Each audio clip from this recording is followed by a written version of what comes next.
What's up, you guys? um, how are you? How are you doing? How is life? I'm sure if like my neighbors can hear, they just think what's happening in that house. But anyway, thank you so much for joining Struggle Today, Equip Tomorrow podcast. Boom, boom, boom, boom. Which is a podcast where we speak about everything and anything that we struggle with, and we try to find ways on how to overcome. Today I'm by myself. Why?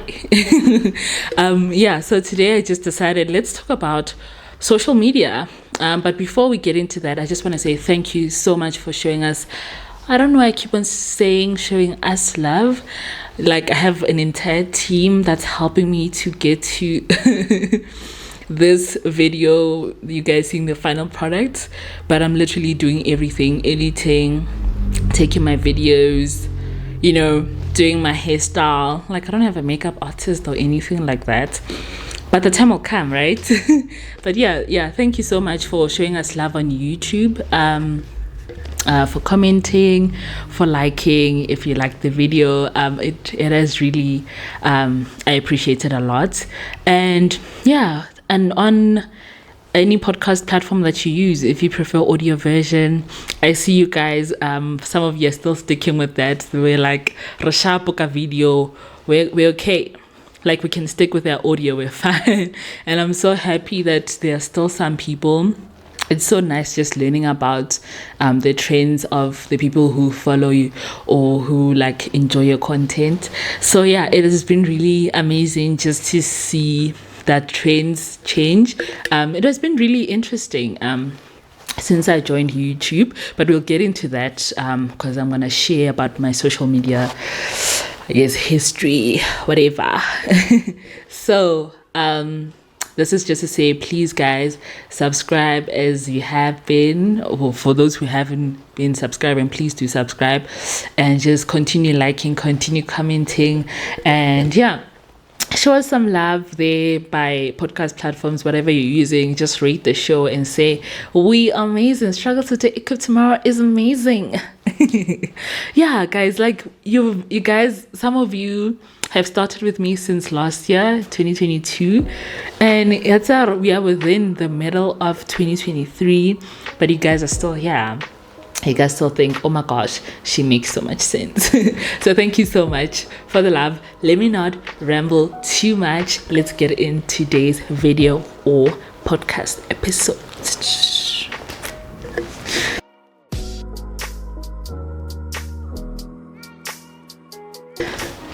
Okay, guys, so today I want to speak about social media pressure, or the aesthetic of social media. Like, you just have to look a certain type of way, just speak a certain type of word, like, hi guys, welcome to my YouTube channel. So today yeah, like, speak in a certain way, just be poised, and how you just, the way you just hold yourself.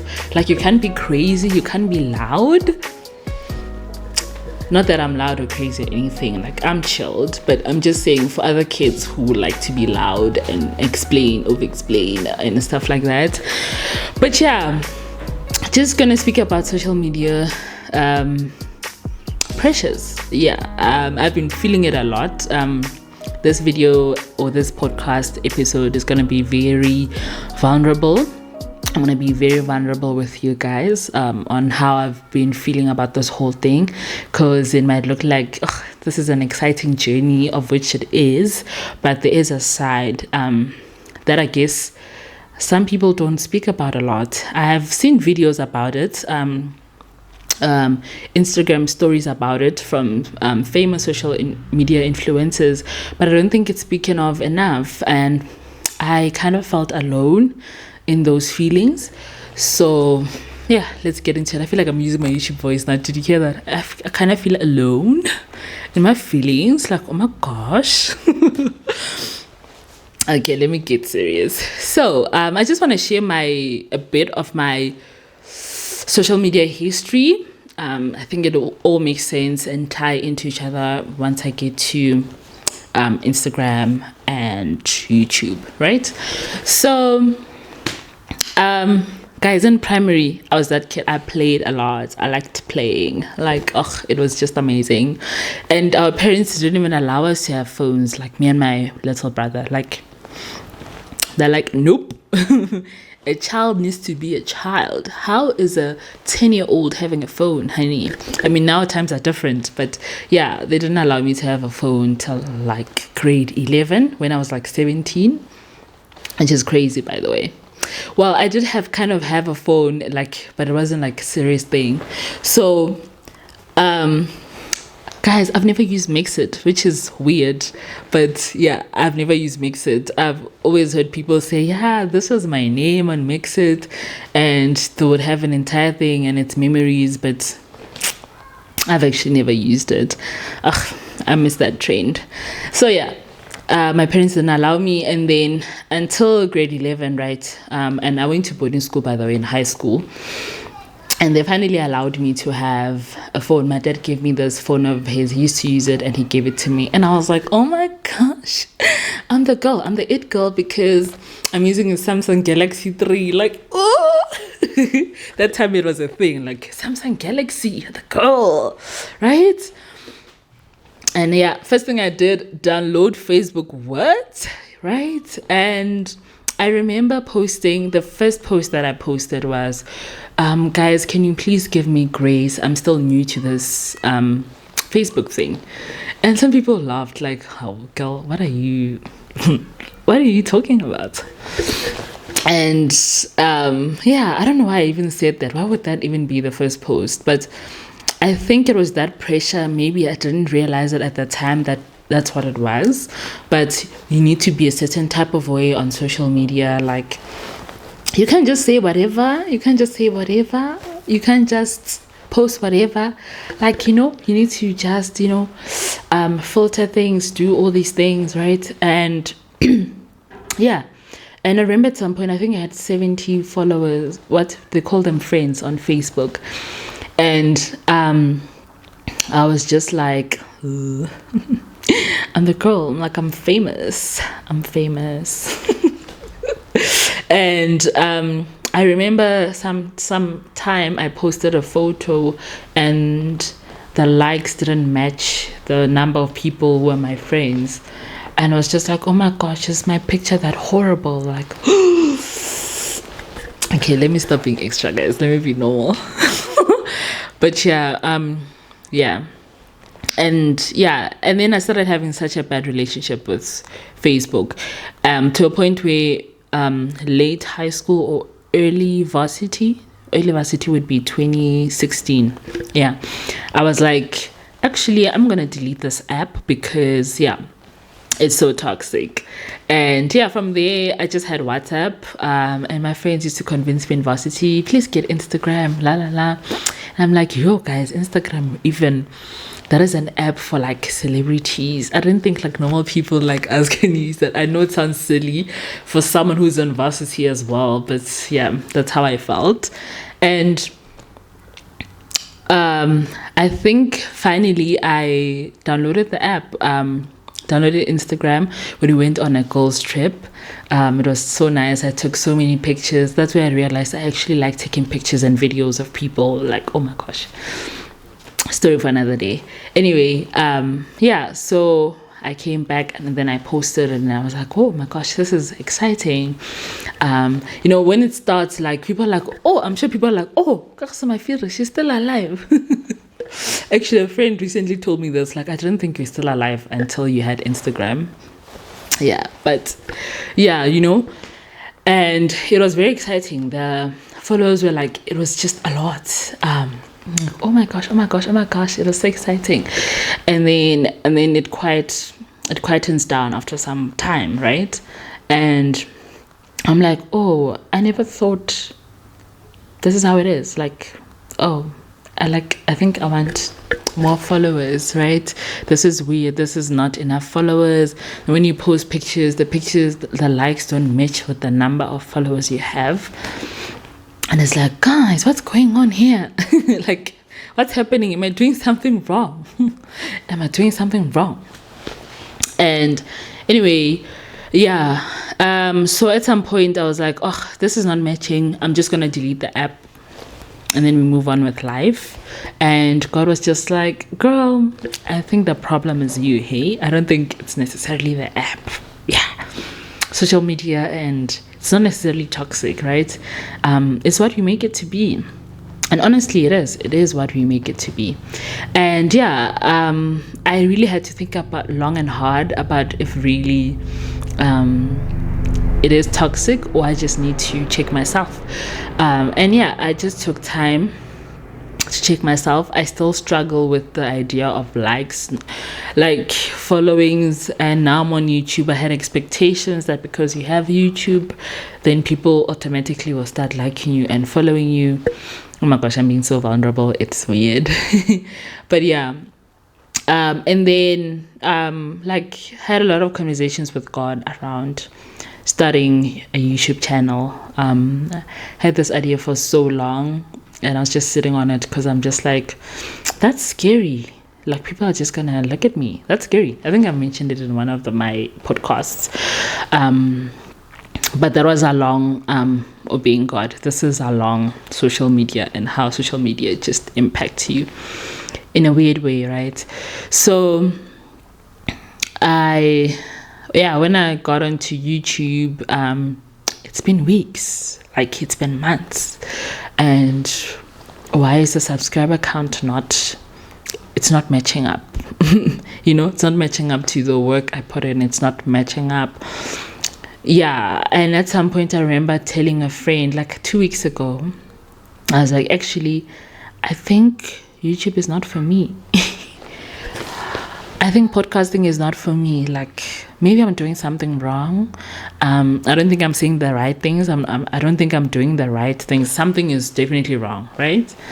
And so this friend that I'm talking about, she also is into, like, she does create content, but it's different. It's not like she does blogging. And yeah, she was just telling me about how she can relate to what I'm saying. And she told me that it's very important for you to go back to why you're doing what you're doing, right? And I was like, yo, ma'am, you don't have to be so wise. Yeah, so she was just telling me that go back to your why when you start feeling like this is useless. And there are a lot of people who do like, and she's such a beautiful person inside out, and she's like, sometimes she prays for my podcast, and I'm like, what? You pray for it? Like, you see value in it? Like, sometimes I do see value in it, but sometimes I'm like, this is scary. How it just doesn't work. So I was watching this video, Alan Parr. He has a YouTube channel, just check it out. And he was talking about how he's gonna take a break, because for the past 7 years he was posting videos like twice a week, and it was a lot. It was taking away from time with family, time with everyone, so he was not being in the moment. And one of the reasons why he's taking a break was that things are not matching up, and it can really take a toll on your mental health, because he just got 1 million subscribers, and the video he posted after that got 24,000 views, and he's like, do you guys not like my content anymore? And it's so sad, because the way YouTube works is so different. So it's not because your content is not doing well, but sometimes because it just gets so if people are not engaging, people are not liking, people are not commenting, then YouTube assumes that people don't like it, and then they don't recommend to the next person. So there's a lot of factors outside of is the content worthy. So just because something wow just because something has 1 million views and yours has like 5 views, it doesn't have to affect, it doesn't have to affect how you view the content. Like, that God put this idea in your heart, and even if like you're just being creative, it's not necessarily that deep that God told you to do it, but God is with you in the whole process. yeah, I think we just we need people around us to tell us that you're doing well. Yeah, and there was a stage where I felt so lonely in it until I communicated it, right? And I was just not telling anyone about it. And to a point where saying, a new video is out was so problematic for me. Like, it was just, a new video is out. If you want to watch it, watch it. If you don't want, I don't care. Whatever. I think I was closing my heart because I'm like, I don't want to be hurt. In case I get too excited about it, I show a lot of effort, and then the feedback does not match the effort that I put in. So it's just like, you know what, guys, if you want, you want. If you don't, you don't. So whatever, my dear. And I think it's very important not to put pressure on your friends to like your content and reshare and post and do all these things, because number one, life is happening. Number two, just because someone is your friend doesn't mean they should definitely like your content. They should definitely support your business. They should definitely, because what if some people really don't like podcasts? And I get it. I never used to like podcasts, and I'm like, now I love it. I just needed to find the people that I liked listening to. So yeah, you can't put that kind of pressure on them to say that because you're my friend, I don't think you were supportive. Yeah. So I had to learn that. A lot. And I had a friend before that, and I never used to understand how important it is for you to repost something if you can. Like, no one is forcing you, obviously. Repost the video, repost the link to be like, I watched this and it impacted me, and you're not being fake about it. It really did impact you. I didn't understand it until I had a YouTube channel, until I had a podcast. And with audio podcasts, it can be so easy to kind of hide how you feel, because no one can see that only two people listen to my podcast. No one can see that, but everyone can see that. No one commented on your video, only 2 likes. What is happening here? And people are so people get skeptical, and I get it. Like, you see a video with 2 likes and you're like, what's going on here?